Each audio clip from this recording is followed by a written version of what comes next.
Okay, I think we're recording.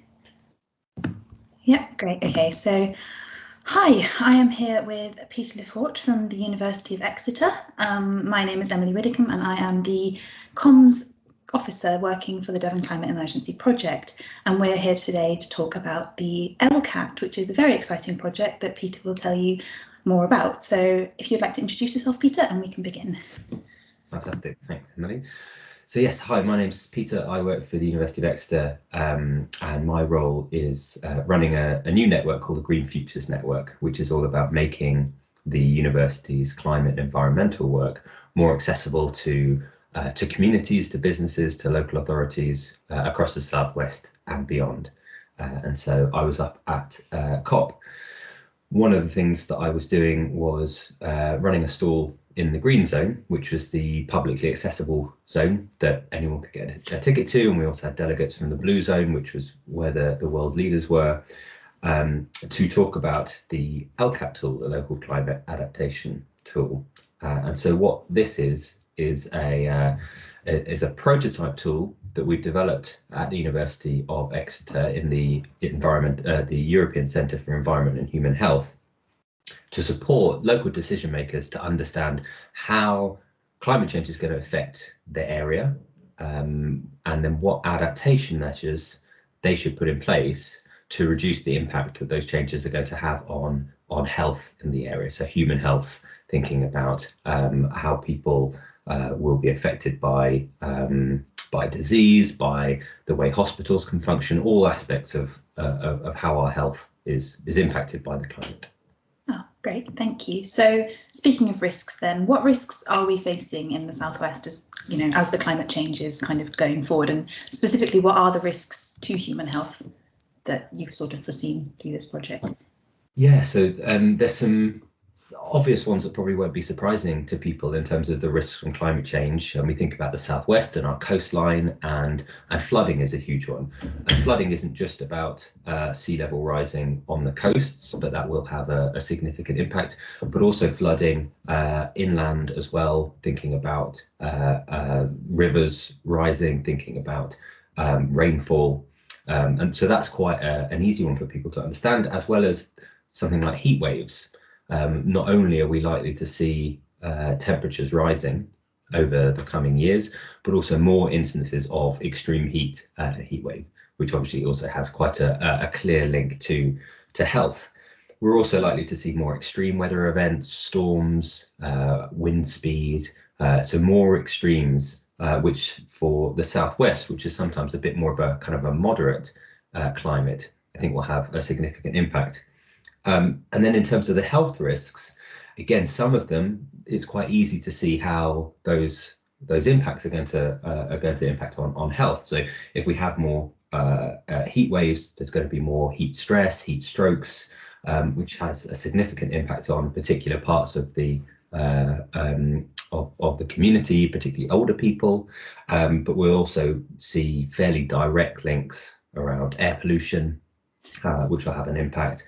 The likelihood of having more diseases like COVID or otherwise, those things are going to increase over time. But one of the things we're also trying to understand is what are the more indirect impacts, so the more systemic impacts, things that aren't necessarily immediately obvious. So one example would be, okay, if we see an increase in rainfall, in wind speed, it's probably going to be more likely that people want to get in private vehicles rather than walk or cycle. And so there'll be impacts on health in that way, because there'll be less active travel going on. Also, if we look at the work that's being done, the really important work around insulating properties.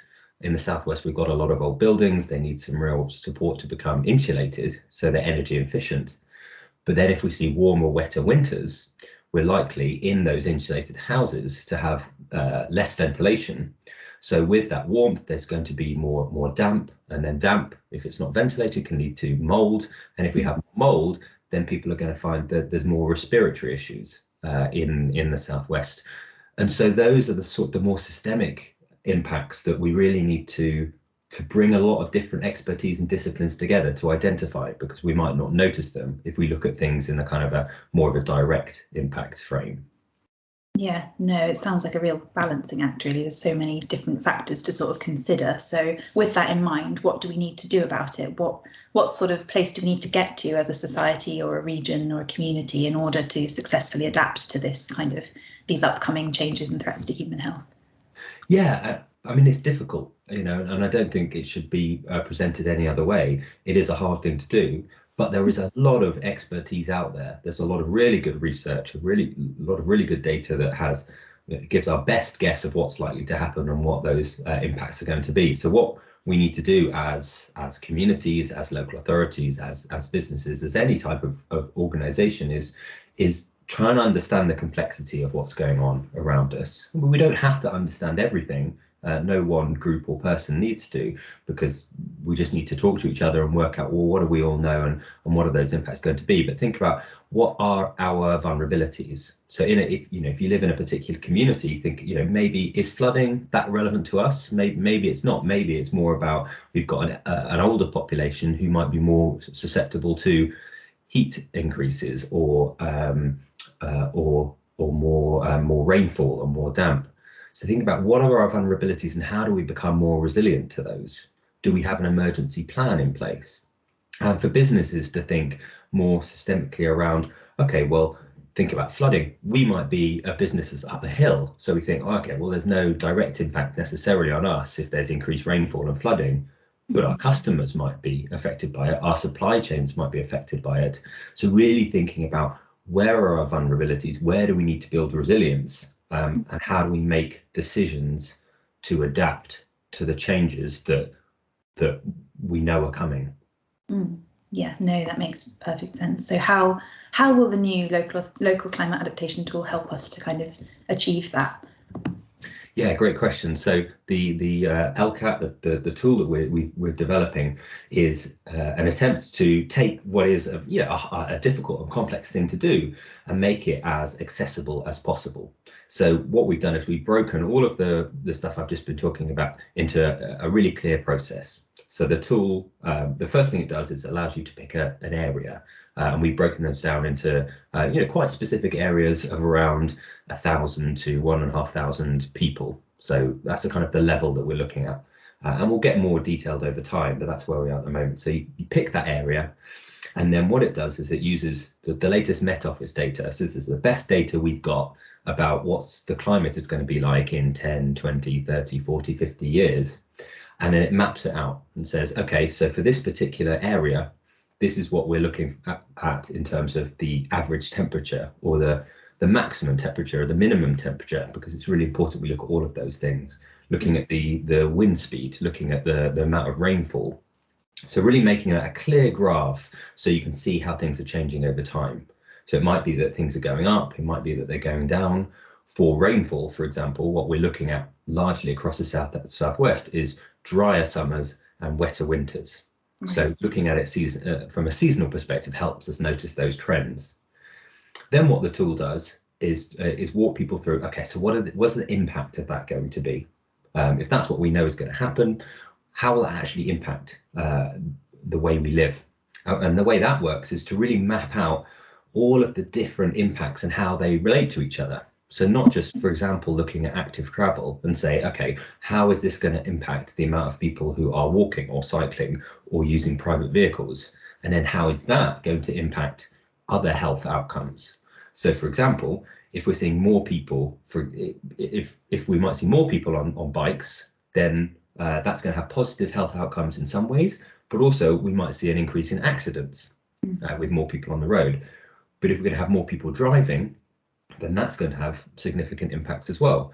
Or if we see more people on public transport, that has many positives, but also there are other impacts we need to look at. So it's talking about mapping this, so decision makers, whether they're in a local council or a business or anyone, can find the thing that they know, that they understand, and then work backwards from there. Because it's really overwhelming to try and understand everything, the whole system, and I think no one person can do that. But what we can do is map it out so people can, with their own interests and their own expertise, find what they can relate to, and that can help them access this issue. And then the final part of the tool is say, okay, well, based on all of this information that we've got, these are the recommendations. So these are the things we think need to happen in order to reduce the impact of the effects we've just talked about. So again, as an example for active travel and cycling, thinking about, well, if we're going to see more rainfall, then we need cycle paths and walking paths that have better drainage, so that doesn't impact how people can use those pathways. So a few key recommendations that are really tangible and simple, and things that can be done now that will mean when that climatic change happens, the impact it will have will be reduced. Yeah, no, I mean, it sounds like a really useful project, and it's really exciting to think that it could be kind of in the pipeline soon. I mean, what does the future of this project look like? And you talked about, climate projections stretching 30, 40 years into the future. Is that the kind of longevity of the tool that you envisage, or? I certainly think so. I mean, this as an issue is not going to go away anytime soon. Where we are now is we developed a prototype. So we've worked closely with Cornwall Council to talk to them about, okay, what are you doing around adaptation? How can we help you? How do we provide you the information you need in order to make these decisions? So really working with stakeholders, including the NHS and communities and businesses within Cornwall, to understand how this tool can be best used. And we've looked specifically at the example of active travel as here's one way that we can demonstrate how the tool will work. The plan for the coming year is to a few aspects. We've got a partnership with the Met Office to get even more and even better data on the climatic projections, so that'll be even more specific and robust. But also we're looking to work with other local authorities across the UK to understand how can this work for you, because it's a free and open source tool. We want it to be accessible to absolutely everyone. And yeah, thinking 20, 30, 40, 50 years in the future, I mean, hopefully the work that this tool is doing is going to be relevant. The hope is that at some point we have much more robust national climate adaptation policies and support, and that is going to come. But really, right now, local councils need to be able to get the support to understand how it's going to impact their area and what they need to start doing now. So that's what we're really trying to do with this tool. Yeah, no, it's definitely comforting to know that there's a project out there that's kind of taking up the baton on this sort of thing. So yeah, I mean, we could kind of go into all of the details of the LCAT and how it works. I think it sounds like such an interesting project, and I'm really excited to see it kind of implemented. But I think that's about all we have time for today, if that's all right. Thank you very much for your time, and yeah, we look forward to releasing more news about the project as it advances. Thanks for having me. Yeah.